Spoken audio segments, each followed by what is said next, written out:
ભગવાન પહેલી વખત વાંસળીનો નાદ કરે. કેટલા સાહેબ કવિઓએ આપણા વાંસળી ઉપર તો કેટલું કેટલું લખ્યું, કેવા કેવા પદો લખ્યા. વાગી વૃંદાવનમાં એ વાંસળી ઉભો ઉભો વગાડે કાનજી. વાગી વૃંદ આવી છે હેમંત ઋતુ.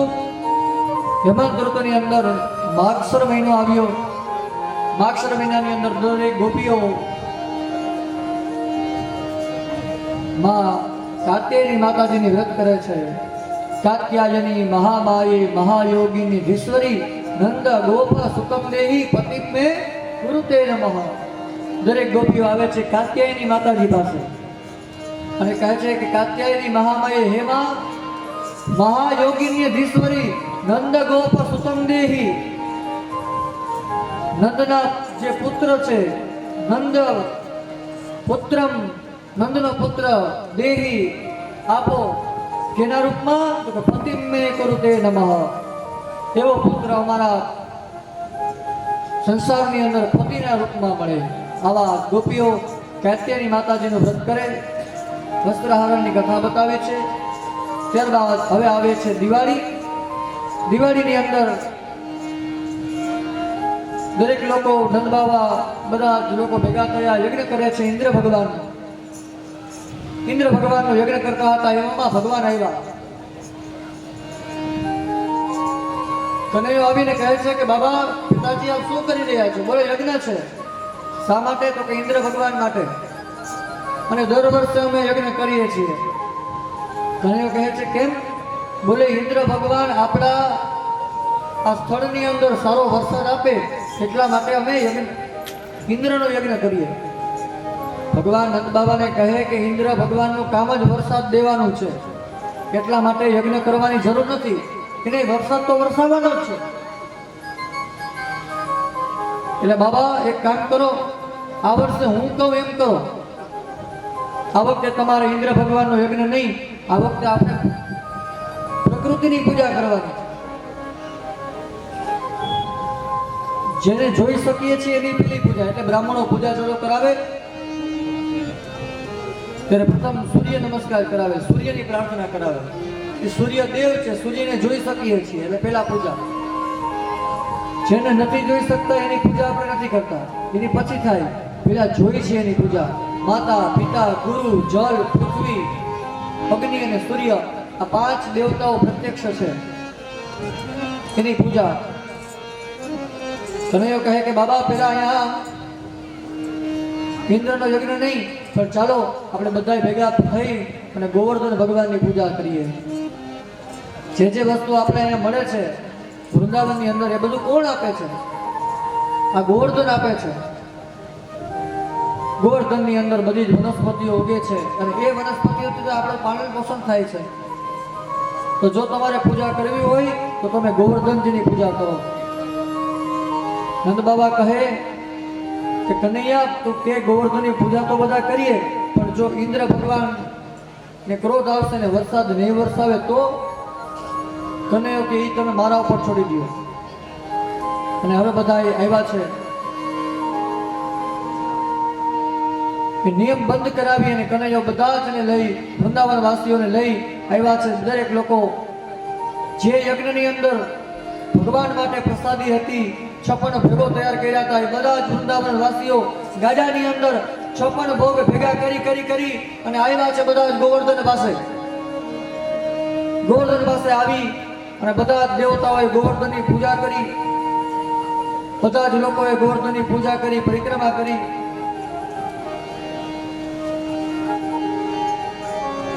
આ બાજુ ઇન્દ્રને ખબર પડી, આવ્યા છે વૃંદાવનમાં, જોયું તો આ વખતે એનો યજ્ઞ થતો નથી. ઇન્દ્રને ક્રોધ આવ્યો.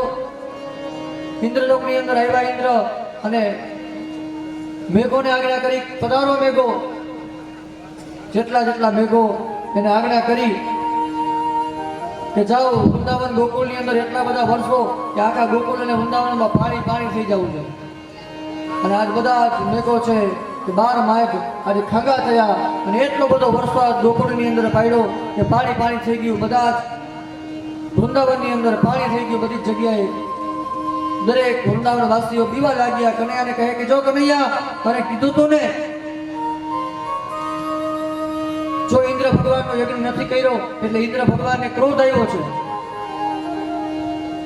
હવે શું કરવું? ત્યાં બધું કીધું તું, શું કરવું? ભગવાન કે કોઈ ચિંતા ન કરો, જેની પૂજા આપણે કરી છે ને એ જ મને અને તમને બચાવશે.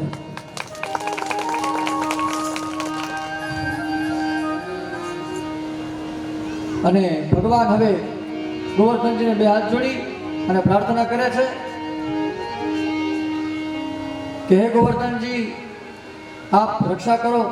અને આમ પ્રાર્થના કરી અને ભગવાન કનૈયાએ પોતાના જમણા હાથથી ગોવર્ધનની આજ્ઞા લઈ અને ગોવર્ધનને આમ ઉચક્યો તો ગોવર્ધનનો કે ભાર હતો એકદમ પૂરો થઈ ગયો. ગોવર્ધનજી ભગવાન પોતાના જમણા હાથના ડાબા હાથના ટચલી આંગળીની અંદર ગોવર્ધનજી ધારણ કરે છે અને ટચલી આંગળીના નખ ઉપર ગોવર્ધનજી ધારણ કરે અને 7 દિવસ સુધી ગોવર્ધનજી રહે છે. 7 દિવસ સુધી ભગવાન ઇન્દ્ર ભગવાન વરસાદ વરસાવે છે અને 7 દિવસ સુધી કન્ટિન્યુ એમના હાથની અંદર થોડીક વાર છે હજી ભગવાન ડાબા હાથના ટચલી આંગળીના નખના ઉપર ગોવર્ધન રાખે છે. ભગવાન કહે છે કે આવી જાઓ, અંદર બધા આવી જાઓ. બધા જ લોકો આવી ગયા છે. ગોવાળિયાઓનો અભિમાન આવે છે. 2-3 દિવસ થઈ ગયા એટલે ગોવાળીએ કીધું, કનૈયા તને થાક લાગ્યો હશે, એક કામ કર, તું જરાક વાર ટચલી આંગળી છે મૂકી દે, અમે લાકડીના ટેકા ભરાવીએ. ભગવાન કહે કે ગોવાળિયાઓ પાકો ટેકા ભરાવી દેશો ને, હાથ લઈ લો. ગોવાળિયાઓ કહે કે કનૈયા હું ચિંતા કરો, લઈ લે. કનૈયાઓ કહે કે લઈ લઉં? તો કે હા લઈ લે. જો લઉં છું. ગોળીઓ કે લઈ લે. ટેકા ભરાવ્યા અને જેવો કનૈયાએ પોતાની ટચલી આંગળી છે જરાક નીચે કરી તો ગોવર્ધન નીચે આવવા માંડ્યો અને ગોવાળીઓ કહે બચાવ કનૈયા બચાવ. અને ફરીથી કનૈયાએ પોતાના ટચલી આંગળીના નખ ઉપર એ ગોવર્ધનને ધારણ કર્યો છે અને 7 દિવસ સુધી એ ગોવર્ધનજી કનૈયાના ટચલી આંગળીના નખ ઉપર રહે છે. પછી તો ઇન્દ્ર ભગવાન સ્તુતિ કરવા આવે. ઇન્દ્ર ભગવાનને પોતાની ભૂલ સમજાય અને 7 દિવસ સુધી ગોવર્ધનને ધારણ કરી ઇન્દ્ર ભગવાન સ્તુતિ કરે છે. પણ હવે આપણે ઇન્દ્ર ભગવાન શું સ્તુતિ કરે છે, કેવી સ્તુતિ કરે છે એ આવતીકાલની કથાની અંદર આવો આપણે પણ અહીંયા ભગવાન ગોવર્ધનજીનું દર્શન આપણે બધા સામે થઈ રહ્યું છે એટલે હવે આપણે ગોવર્ધનજીની પૂજા કરવાની છે. આવો બે હાથ જોડી તાળી પાડી અને બધા ગોવર્ધનની સ્તુતિ કરી અને એમની પ્રાર્થના કરીએ. તમારી શરણ હરિ તમારી શરણ, તમારી શરણ પ્રભુ તમારી શરણ, તમારી શરણ હરિ તમારી શરણ, તમારી શરણ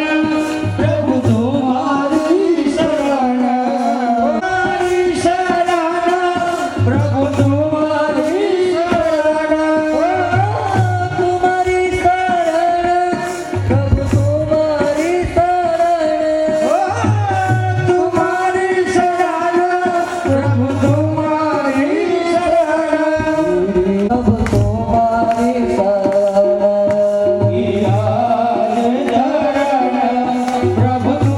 તમારી શરણ, તમારી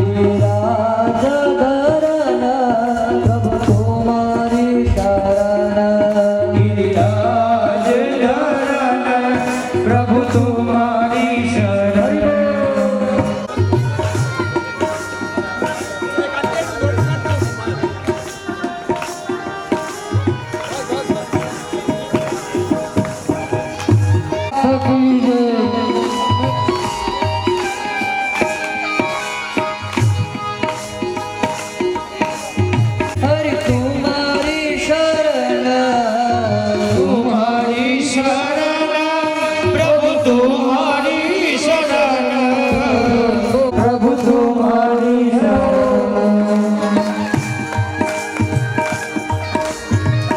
દરેક યજમાનો ગોવર્ધનની પૂજા કરવા માટે ત્યાં જાય.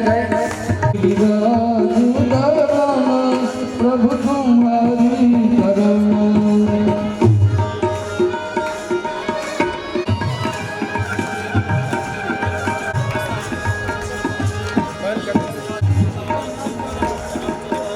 तुम्हारी शरण प्रभु तुम्हारी शरण तुम्हारी शरण प्रभु तुम्हारी शरण तुम्हारी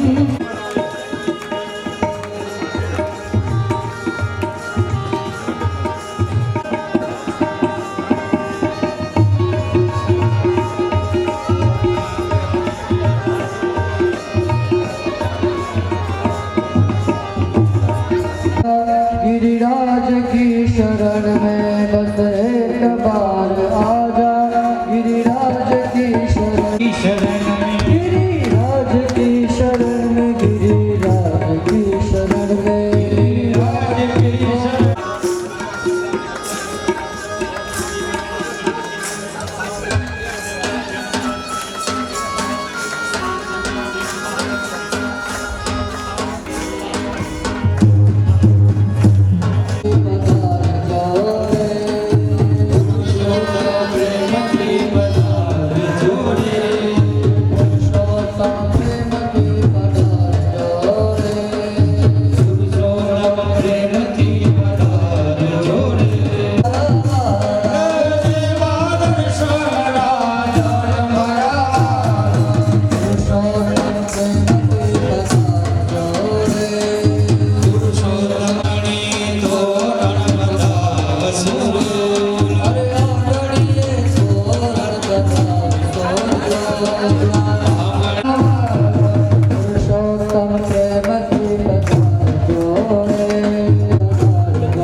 આજે એક બેન કહેતા મહારાજ આજ આખા દિવસમાં રમાડ્યા જ નથી એટલે જે કોઈને રમવું હોય છેલ્લી 5 મિનિટ ઊભા થઈ જાઓ પછી આપણે ભગવાનની આરતી કરવાની છે છેલ્લી 5 મિનિટ બધાએ પોતપોતાની જગ્યાએ ઊભા થઈ જાઓ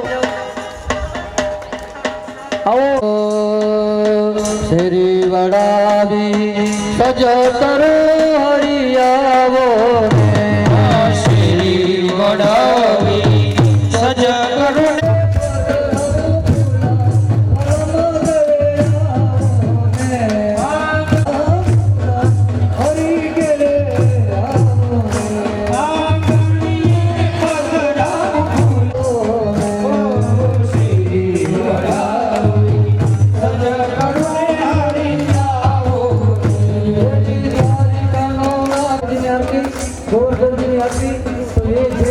પૂજા કરી લીધી હોય એ રમવું હોય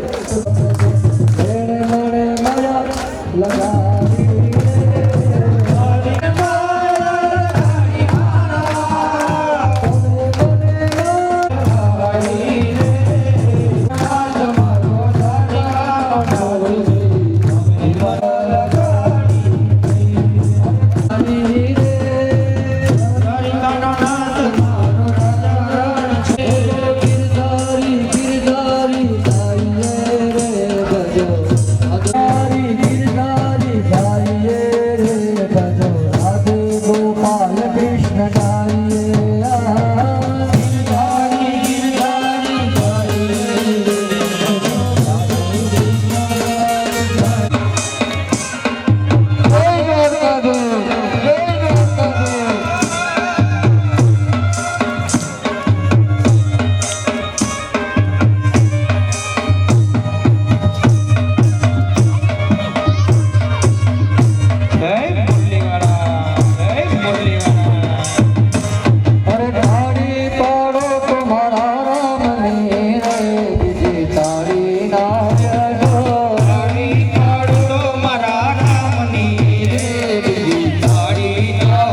જો તારી પાડો તો મારા રામની રે બીજી તારી ના હોય જો તાળી તાળ તો મારા રામની રે બીજી તાળી ન હોઈ જો વાતો કરો તો મારા શ્યામની રે બીજી વાતો ના હોય જો વાતો કરો તો મારા શ્યામની રે બીજી વાતો ન હોઈ જો પાડો રંગ રેલિયો ઘેર જાવ ભક્તો નથી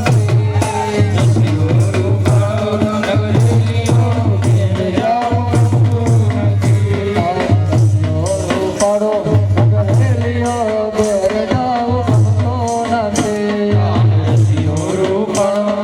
રેલિયો ઘેર જાવ ભક્તો નથી હે મારે મને જોડો ઘેર જાવ ભક્તો નથી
બલિહારી વલ્લભ વિઠ્ઠલ ગિરિધારી યમુનાજી બલિહારી વલ્લભ વિઠ્ઠલ ગિરિધારી વલ્લભ વિઠ્ઠલ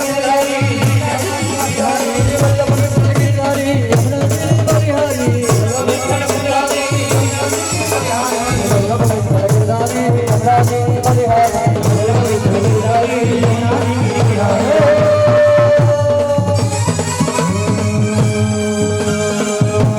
ભજ મન રાધે રાધે રાધે રાધે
જગમગ થાય દીવડા જગમગ